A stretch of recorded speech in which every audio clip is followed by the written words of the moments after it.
Well, good morning, men. It's June the 26th. And so we turn to the book of Proverbs, chapter 26, for God's daily dose of wisdom. And as I was reading through Proverbs, chapter 26, verse 27 jumped off the page, and it reads like this: He who digs a pit will fall into it, and he who rolls a stone, it will come back on him. Okay, what are you talking about here, Lord? Well, a pit, when he talks about he who digs a pit will fall into it, this pit that he's talking about is a trap. It's a trap for animals, and it's a trap for enemies. And rolling a stone up, he who rolls a stone, in this instance, rolling a stone up a large hill is for throwing down on your enemies. So it's talking about enemies, talking about doing things to harm other people. Now, this idea of falling into a pit is sprinkled throughout the Old Testament. In fact, we read in Proverbs chapter 28, verse 10, he who leads the upright astray in an evil way will himself fall into his own pit, but the blameless will inherit good. Okay, we're getting a little better idea of what he's talking about. When he's talking about this pit, leading the upright astray is an example of a trap that the unrighteous attempt to do in order to lead somebody astray, and he's going to fall into it himself. In Psalm 7, verse 15, we read, he has dug a pit and hollowed it out and has fallen into the hole which he made. The idea of digging a pit or making a trap or trying to lead your neighbor astray is not reserved to the Old Testament. In fact, the Apostle Paul wrote this in Galatians chapter 6, verses 7 and 8.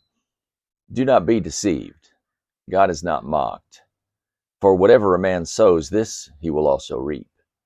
For the one who sows to his own flesh will from the flesh reap corruption. But the one who sows to the Spirit will from the Spirit reap eternal life. Okay. But this sounds a little bit like what goes around comes around. It sounds a lot like karma. Is the Bible teaching about karma? Is that what this is all about? Well, first of all, we need to understand, what is karma?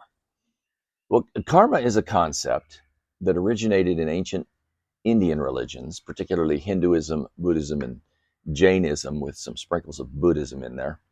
And it refers to the belief that every action that a person takes has consequences that affect their present and future lives. Hinduism also believes in reincarnation. In other words, when you die, you're reborn in another body to live your life again, over and over again. And the circumstances of your rebirth are determined by your karma. If you were a good person in a previous life, you'll have an easier life.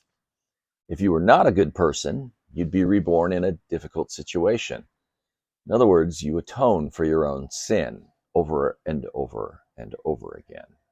That's fatalism. That's que sera, sera, whatever will be, will be. So how is that different from what the Bible is teaching in Proverbs and in Galatians? Well, first of all, God is active in the lives of his children. He's not an absentee father. He hasn't just taken the world and spun it on its axis and then gone hands off. No, he's active in the lives of his children. We have access to the throne room of heaven, and our prayers are heard and answered. Sometimes the answer to our prayers is, I have something better in mind for you.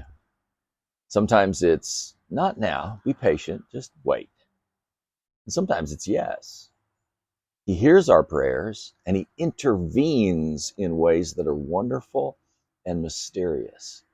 It's not a whatever will be kind of existence. No, God is active. In fact, he says his word is living and active and sharper than any two-edged sword. In Hinduism, people may accept their fate and their circumstances, thinking that their circumstances are a consequence of previous actions. And this can even go to the extent where they will allow abuse to happen to them, thinking that it's as a result of karma in a previous life.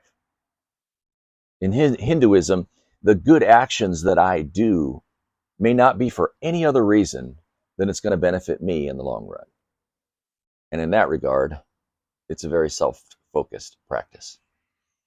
And Jesus says we must lay down our life, take up our cross, and follow him daily. It's very others-focused.